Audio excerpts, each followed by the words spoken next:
The damned thing. It was night. 8 men were sitting together in an empty room of a small house.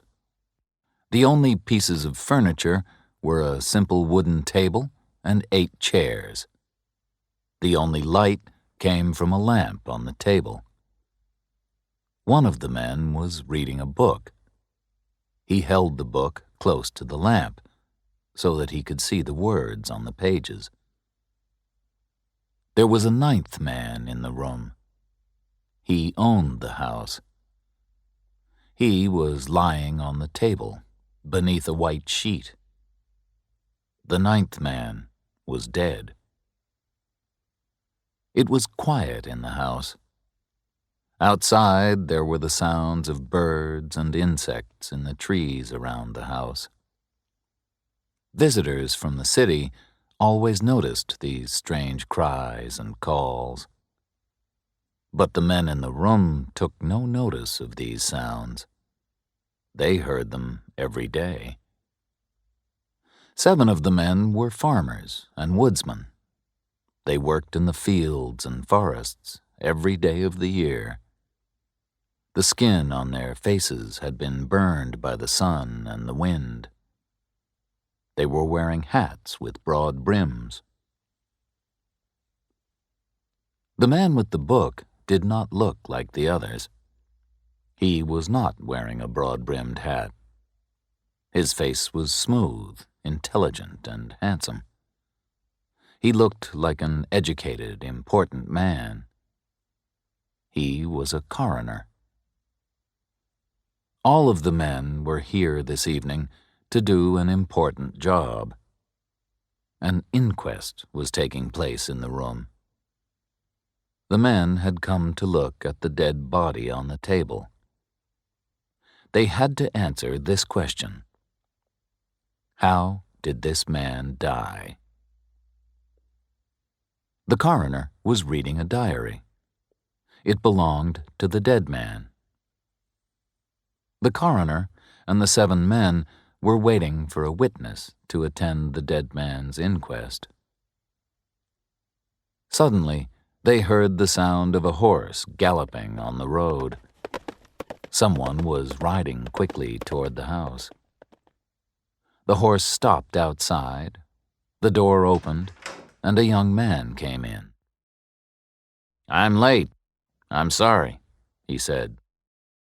"We've been waiting for you," said the coroner. "We must finish this job tonight. Hugh Morgan must be buried tomorrow morning. Where have you been?" "I went to the telegraph office and sent a telegram," said the young man. "I've written a report about Hugh Morgan's death. The report will be in the San Francisco newspapers tomorrow. I'm a reporter. I write stories for the newspapers." "You're not here to tell us a newspaper story," said the coroner. "You're here to tell us what happened to Mr. Morgan. You must tell the truth. You must swear that you'll do this." "Yes, I'll tell you the truth," said the young man. "But you might not believe me." "That isn't a good beginning," said the coroner. "Is your newspaper report different from the story that you're going to tell us?" For a moment, the young man had an angry expression on his face. "I've come here to tell you what really happened," he said. "I promise that I'll tell you the truth. Everything that I say to you will be true. You can read what I wrote for the newspaper. These are the true facts. This is what I saw and heard and did. The report isn't fiction." "Let's begin," said the coroner. The men took off their hats. The young man lifted his right hand and began to speak slowly and clearly. I swear before God, I will tell the truth, the whole truth, and nothing but the truth, he said. What is your name? Asked the coroner. William Harker. Age? 27. Did you know the dead man, Hugh Morgan? Yes, I did. Were you with him when he died? I was near him. Tell us what happened, said the coroner. Why were you with Mr. Morgan, and what did you see? I was visiting him, said Harker. Morgan and I were good friends. I live in San Francisco, but I often came here to stay with Morgan.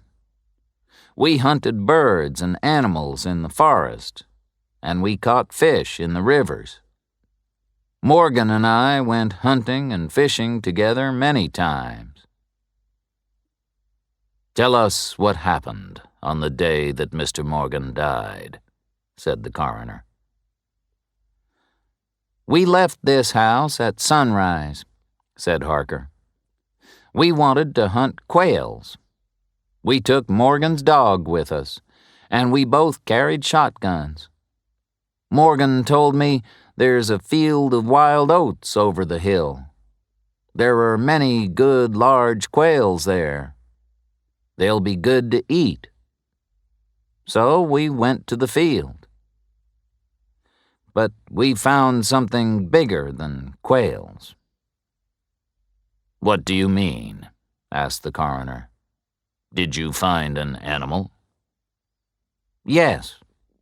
Well, no, said Harker. I don't know what kind of animal it was, but I saw the oats moving in the field. Something was coming toward us. I couldn't see the animal, but I guessed that it was big. Morgan didn't say anything. He lifted his gun and aimed it at the oats. Harker stopped speaking and looked toward the window. Please continue, Mr. Harker, said the coroner. What happened next? I pointed at the moving plants, replied Harker. I said, Morgan, if that's a deer, you won't be able to kill it with a shotgun. You'll need a more powerful gun, a rifle. But maybe it's something bigger than a deer. It might be a bear or a mountain lion. But Morgan didn't reply. He just aimed his gun at the oats and stared. I began to be afraid.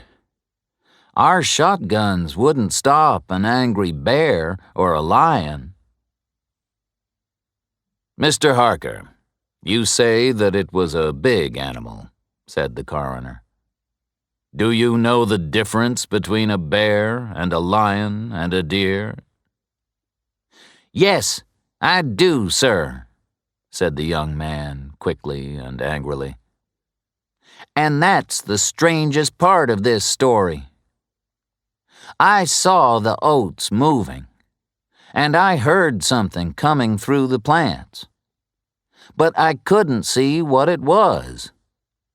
A big thing was moving toward us, but I couldn't see it.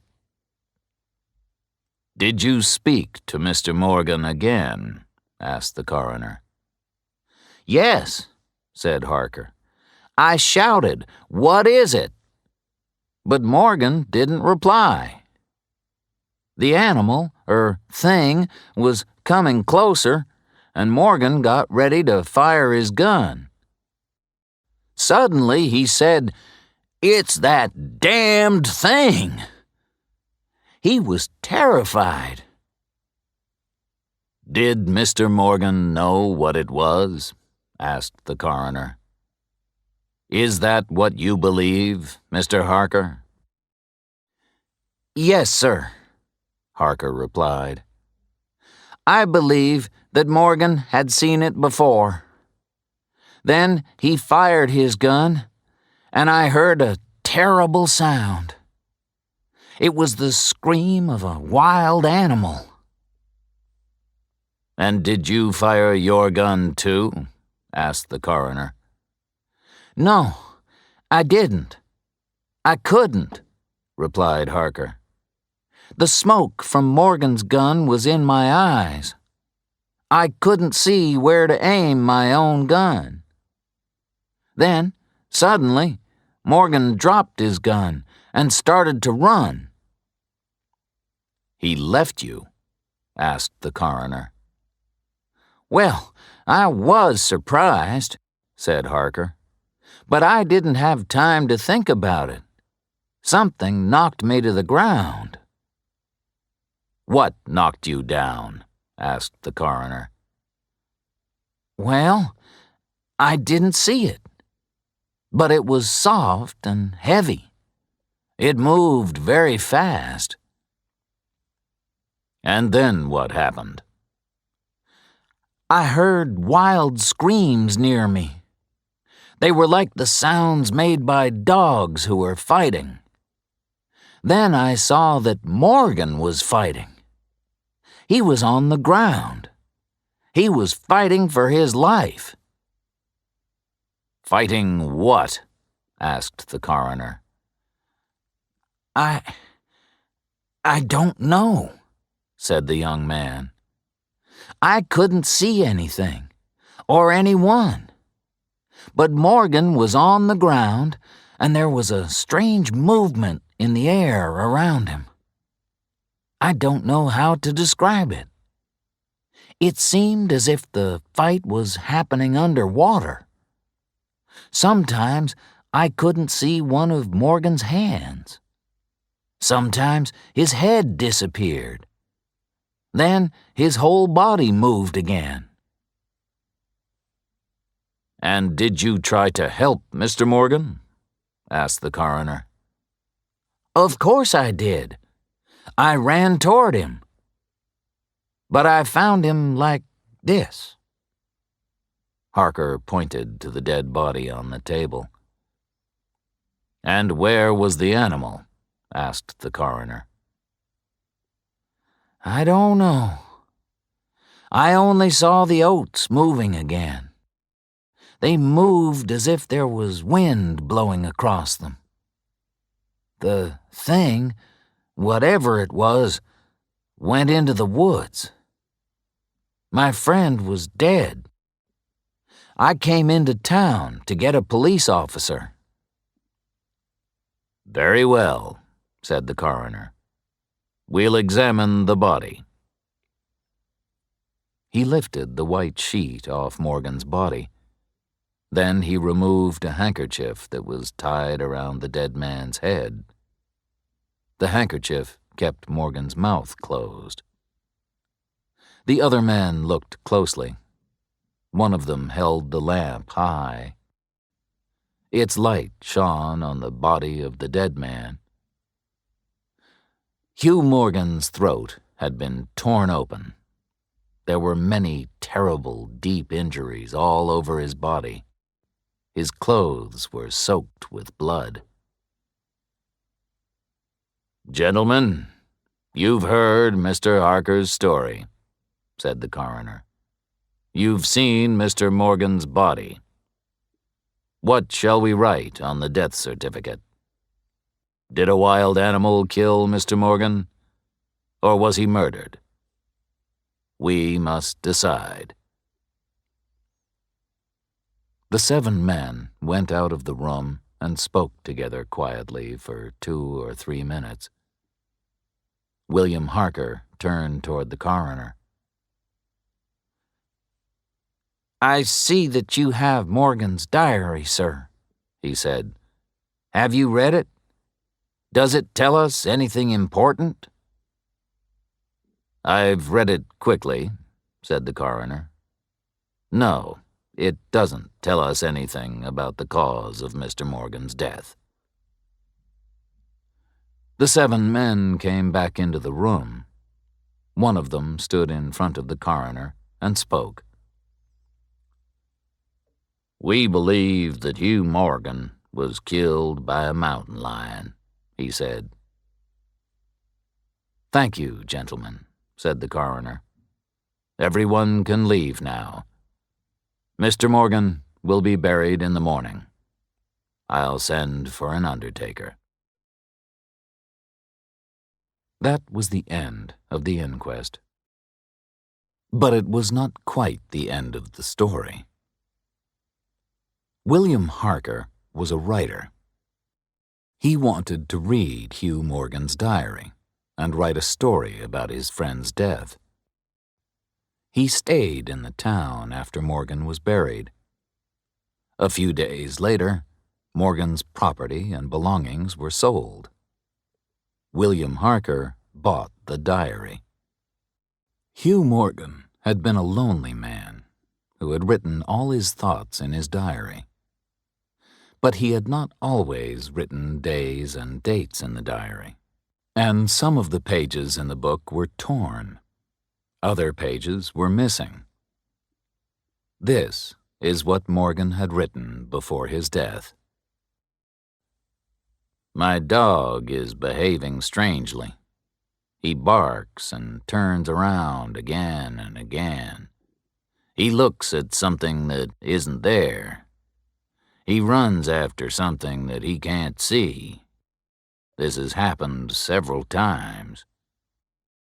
2 September. Tonight, I was looking at the stars in the sky above the hill.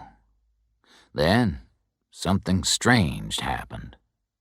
Someone or something moved between me and the stars. The stars suddenly looked like a pool when you drop a stone in the water. Am I going crazy? 27 September. It's been here again. It moves around the house. Now I keep my gun beside me always. Does this thing only come at night?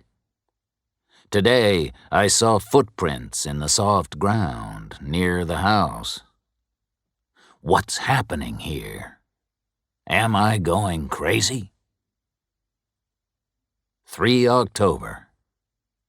I shall not leave my home. I will not run away because of this thing. But it might make me crazy. 5 October. I've invited my friend Harker to stay here. I'll say nothing. Maybe he'll find an answer. Maybe he'll see the thing, too. Can the dog see it? I'm sure that the dog hears it. It hears things that I can't hear. Can the dog see things that I can't see? Perhaps that is the answer. If there are sounds that men can't hear, are there colors that men can't see? Is the damned thing a color that men can't see?